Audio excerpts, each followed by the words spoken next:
Les lourdes grilles de Douchy se referment lentement, comme si elles voulaient préserver le dernier secret d'un homme qui avait choisi le silence pour ultime refuge.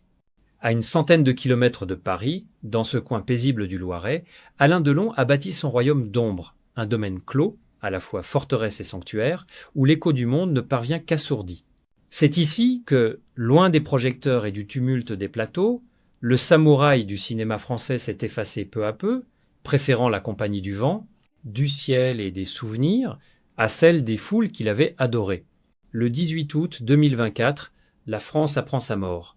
La nouvelle tombe, solennelle, presque irréelle. Pendant quelques instants, le pays suspend son souffle, comme s'il fallait mesurer la disparition de plus qu'un acteur, une icône nationale. Mais derrière les hommages, une question persiste. Qu'a-t-il voulu protéger à Douchy, cet homme d'orgueil et de mystère?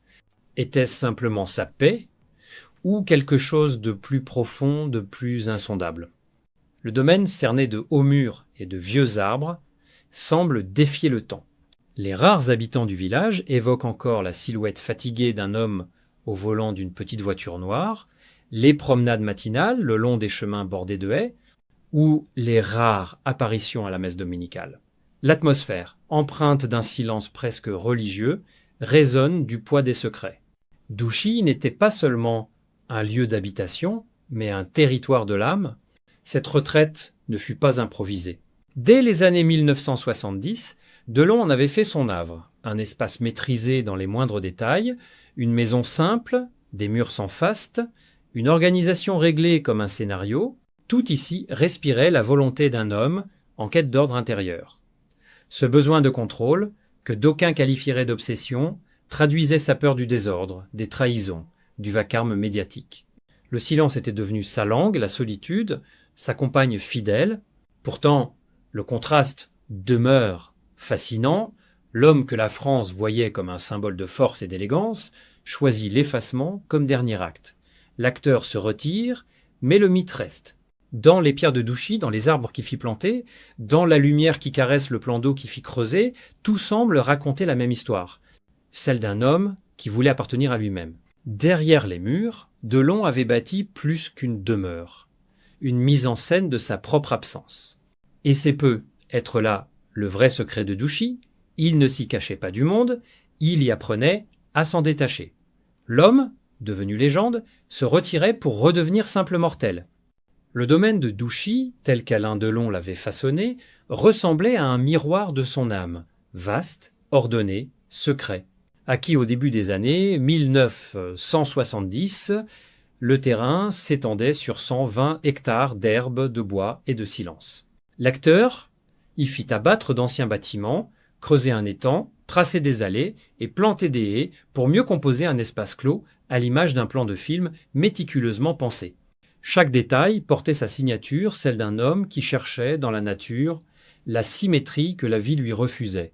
La maison principale, sobre et fonctionnelle, dominait un parc sans ostentation. Pas de luxe criant, pas de décor pour impressionner, seulement des murs chargés de souvenirs et de portraits.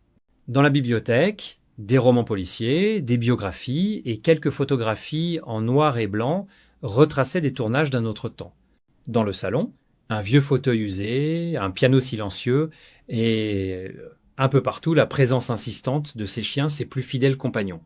On dit qu'ils étaient 14 à vivre auprès de lui, courant librement dans les allées, dormant dans des paniers disposés le long des couloirs.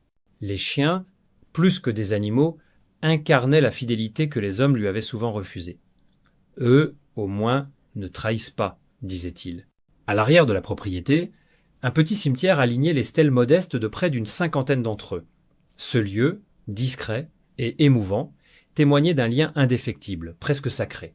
Douchy n'était pas qu'un refuge pour un homme vieillissant, c'était un mausolée vivant, une mémoire en pleine nature. Le quotidien y obéissait à une rigueur quasi militaire. Lever tôt, promenade dans la rosée, déjeuner simple, quelques appels triés sur le volet. L'après-midi s'écoulait lentement entre la lecture et les réflexions silencieuses. Les rares visiteurs devaient se plier à un protocole strict, pas de photos, pas de curiosité indiscrète. Ceux qui furent invités racontent une atmosphère de recueillement, une paix étrange mêlée d'austérité. Delon contrôlait tout. Les employés, choisis avec soin, connaissaient leur zone d'accès et respectaient un code tacite, le silence absolu. Les volets s'ouvraient et se fermaient à heure fixe, les repas se prenaient sans hâte, les chiens recevaient leur nourriture avec la précision d'un rituel, rien n'était laissé au hasard, pas même la lumière filtrant à travers les rideaux. Ils ne vivaient pas reclus par faiblesse, mais par discipline. À Douchy, le temps semblait suspendu. Le printemps, avec sa lumière pâle, éveillait les champs d'un vert tendre, l'été brûlait les herbes hautes, l'automne dorait les bois, et l'hiver recouvrait tout d'un manteau de silence. Ce cycle, rassurant, immuable, apaisait un homme qui avait trop connu les orages. En s'enfermant ici, Delon n'avait pas fui le monde. Il l'avait réduit à l'essentiel. Et lorsqu'on refermait la grille derrière soi, on comprenait.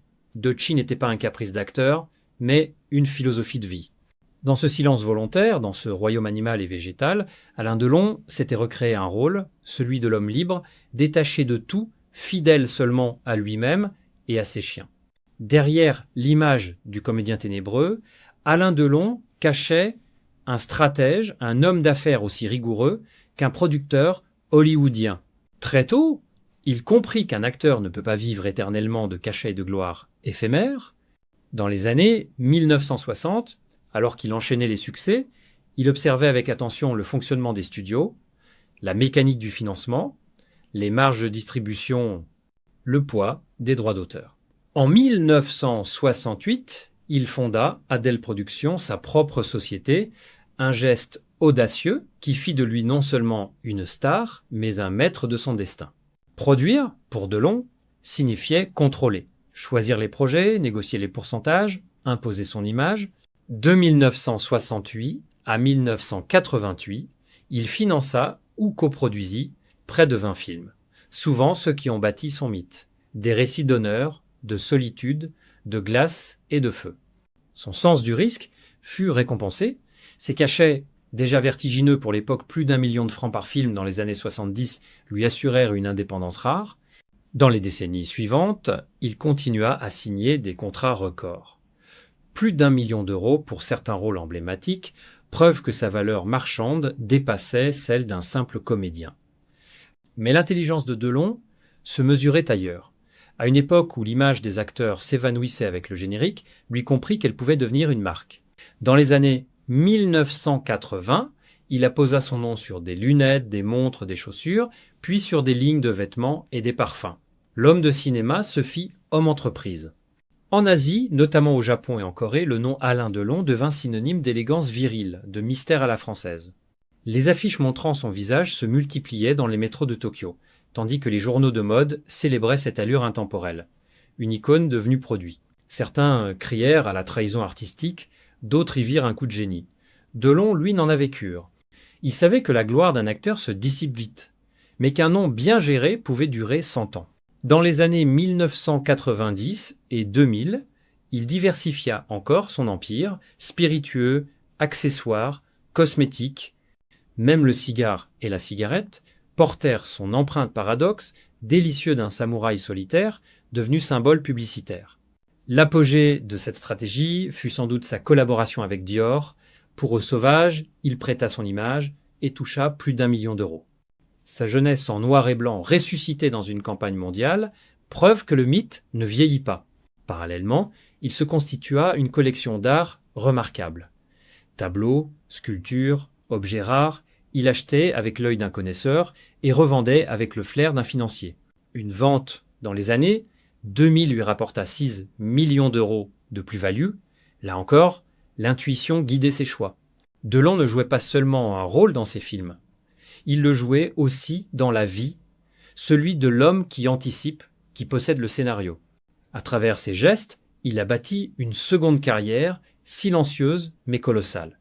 Le cinéma lui a offert la lumière, le commerce, la durée. Et si son visage s'est effacé des écrans, son nom, lui, s'est inscrit dans le marbre du capital. On dit souvent qu'Alain Delon avait autant de talent pour les affaires que pour jouer devant la caméra, et derrière cette légende, il y a un empire soigneusement tissé, un labyrinthe de biens et de droits savamment répartis. Sa fortune, dont les estimations oscillent entre 50 et 150 millions d'euros certains, ose même parler de 300, reste entourée de zones d'ombre. À l'image de l'homme, elle échappe au calcul, se dérobe à la transparence. Le premier pilier de cette richesse demeure la pierre.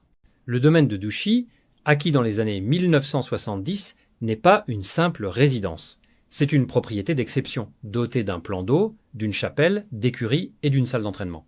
Son étendue 120 hectares et sa valeur symbolique défient l'évaluation classique du marché rural. Pour les agents immobiliers, Douchy ne se vend pas, elle s'hérite.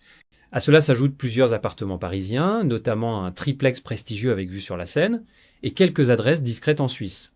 L'ensemble compose une carte géographique intime de sa réussite, entre racines françaises et exil helvétique. Le deuxième pilier concerne les droits artistiques. Delon a tourné 89 longs métrages, dont beaucoup sont encore diffusés sur les chaînes du monde entier. Chaque rediffusion, chaque sortie en DVD, chaque mise en ligne sur une plateforme rapporte des droits dits voisins. Modeste, séparément, mais cumulés, il représente plusieurs centaines de milliers d'euros par an. Le cinéma, qu'il avait quitté depuis longtemps, continue ainsi à le faire vivre comme une rente d'éternité. Vient ensuite le troisième pilier, la marque Alain Delon. Gérée aujourd'hui depuis la Suisse par une société spécialisée, co-dirigée par sa fille Anouchka, elle administre licences et partenariats. Les lunettes, montres, spiritueux ou parfums frappés de son nom circulent encore en Asie et en Europe de l'Est. Dans ces pays, Delon reste un symbole d'élégance, une nostalgie vendable. Les revenus issus de cette activité sont estimés à plusieurs millions d'euros par an. Ce capital immatériel, son visage, sa signature demeure plus rentable que bien des biens tangibles. Le quatrième pilier, c'est l'art. Cette passion qui liait la beauté au profit. Sa collection, éclectique mais cohérente, comprenait des peintures classiques, des bronzes modernes, des pièces d'orfèvrerie. En 2007, une vente partielle rapporta 6 millions d'euros. Le reste, conservé à l'abri, constitue un trésor dont la valeur réelle reste un mystère, peut être délibérément maintenue. Enfin, il y a le cinquième pilier, le plus discret, les placements financiers, comptes en Suisse, participation minoritaire, portefeuille diversifié. Rien d'illégal, mais beaucoup de prudence. Delon détestait le hasard, et il avait bâti son patrimoine comme il composait un rôle. Chaque geste calculé, chaque silence signifiant, mais derrière les chiffres se profile un autre drame, la succession. 3 enfants, 3 branches d'un même arbre, parfois tordus par les rivalités. Anthony, le fils aîné, Anouchka, la préférée, gardienne du nom, Alain Fabien, le cadet rebelle. On murmure que certains documents auraient été rédigés, d'autres modifiés. Aucune version officielle, mais une certitude. Même après sa mort, Delon continue à régner sur le mystère. Sa fortune n'est pas seulement un chiffre, c'est un récit, celui d'un homme qui voulut tout contrôler, jusqu'à la manière dont il transmettrait ce qu'il laisse derrière lui. À Douchy, chaque pierre semble encore le répéter. Le secret, ici, n'est pas caché, il est voulu. Dans les dernières années de sa vie, Alain Delon s'était effacé derrière les murs de Douchy comme un acteur quittant la scène après le dernier acte. Ce retrait n'était pas une fuite, mais une orchestration. Depuis son accident vasculaire cérébral en 2019, suivi d'une hémorragie cérébrale, le corps avait cédé, mais la volonté demeurait intacte. Hospitalisé en Suisse, puis ramené à Douchy, il y installa son dernier décor, un lieu où la lenteur et le silence devinrent son quotidien. Chaque journée suivait une partition quasi immuable. Le matin, il s'habillait avec soin, comme s'il devait encore affronter une caméra. Il observait les chiens courir dans la brume, puis prenait son café dans la véranda face à l'étang. Le téléphone sonnait rarement. Quelques amis fidèles, parfois sa fille Anouchka, veillaient à ce que le calme reste inviolé. Les visiteurs, triés sur le volet, étaient accueillis avec une politesse distante. Ceux qui l'ont vu à cette époque parlent d'un regard toujours clair, d'une parole mesurée, d'un homme qui restait maître de lui malgré la fatigue. Ce choix de silence, dans une ère saturée d'images et de réseaux, fascinait. Tandis que d'autres vieillissaient sous les feux de la communication, Delon avait choisi de disparaître à sa manière. Cette absence, paradoxalement, le rendait plus présent. Chaque rumeur sur sa santé, chaque photographie volée, chaque déclaration d'un proche ravivait la légende. Et plus il se taisait, plus le public projetait sur lui ses fantasmes, héros blessé, patriarche mélancolique, solitaire magnifique. Les tensions familiales ajoutaient à ce théâtre discret. Anthony, le fils aîné, exprimait publiquement son inquiétude face à certaines décisions. Alain Fabien dénonçait parfois l'autorité du clan. Anouchka, elle, jouait le rôle de médiatrice, de gardienne du temple. Derrière les grilles, ces divergences s'exprimaient à voix basse, car le patriarche, même affaibli, imposait toujours le silence.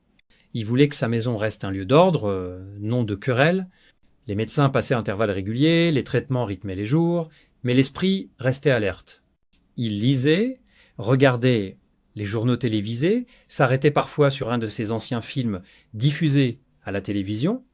Un sourire discret apparaissait alors, celui de l'acteur qui se revoit dans la lumière, conscient de ce qu'il a incarné et de ce qu'il est devenu. C'était une forme de boucle, une réconciliation entre l'image et l'homme. Pour beaucoup, cette solitude paraissait tragique. Mais ceux qui le connaissaient savaient qu'elle était voulue, choisie. Delon n'avait jamais supporté la dépendance ni la pitié. Il préférait la dignité du retrait à la comédie de la survie. Douchy devint ainsi son ultime scène, non celle de la mort, mais celle de la maîtrise. Chaque jour, il répétait en silence le même message. « Je reste le maître. » Oh ! À mesure que le temps passait, sa silhouette s'effaçait, comme un personnage qui quitte lentement le champ, laissant derrière lui un décor figé, empreint de présence. Lorsque le 18 août 2024, la nouvelle de sa mort fut annoncée, la France comprit que le silence de Douchy n'était pas une disparition, mais un adieu composé, un générique voulu. Le 18 août 2024, à l'annonce de sa mort, la France entière s'arrêta un instant, comme si, soudain, un morceau de son imaginaire venait de s'éteindre. Les chaînes modifièrent leur programme, les journaux déroulèrent des hommages en noir et blanc, et partout résonnaient les noms de ces films. Plein Soleil, Le Samouraï, Le Guépard. Mais derrière les images, au-delà des discours, c'est une émotion collective qui se dessinait, celle d'un pays conscient de perdre l'un de ses miroirs. Quelques jours plus tard, contre toute tradition, Alain Delon fut enterré à Douchy, sur sa propre terre. Une décision prise de son vivant, autorisée en 2015, fidèle à son désir de contrôle absolu. Pas de panthéon, pas de cimetière parisien, mais un coin discret de pelouse près de la petite chapelle et du cimetière de ses chiens. Un choix d'une cohérence presque poétique, l'acteur qui incarna la solitude jusqu'à l'obsession repose désormais dans le silence qu'il avait choisi. Son héritage, pourtant, dépasse la tombe. Il se divise en 3 dimensions, territoire, œuvre et nom. Le territoire, c'est Douchy, ce sanctuaire, où il avait sculpté le paysage à son image, mêlant rigueur et mélancolie. L'œuvre, ce sont 89 films qui dessinent une figure unique, celle de l'homme seul, blessé, maître de lui-même. Et le nom, devenu emblème, Alain Delon comme une marque, une légende, une façon d'être français. 1 an après sa disparition, le mystère demeure. Sa fortune reste floue, sa succession disputée, son domaine fermé. Les voisins racontent que les grilles restent closes, comme si Douchy, désormais, gardait une mémoire vivante. Certains rêvent d'un musée ou d'une fondation, d'autres préfèrent le laisser reposer ainsi, à l'abri des regards. Peu ont-ils raison. Car ce lieu, plus qu'un patrimoine, est devenu un symbole, celui de la frontière entre la gloire et la solitude. Mais que restera-t-il d'Alain Delon dans 50 ans ? Sans doute, avant tout, une attitude.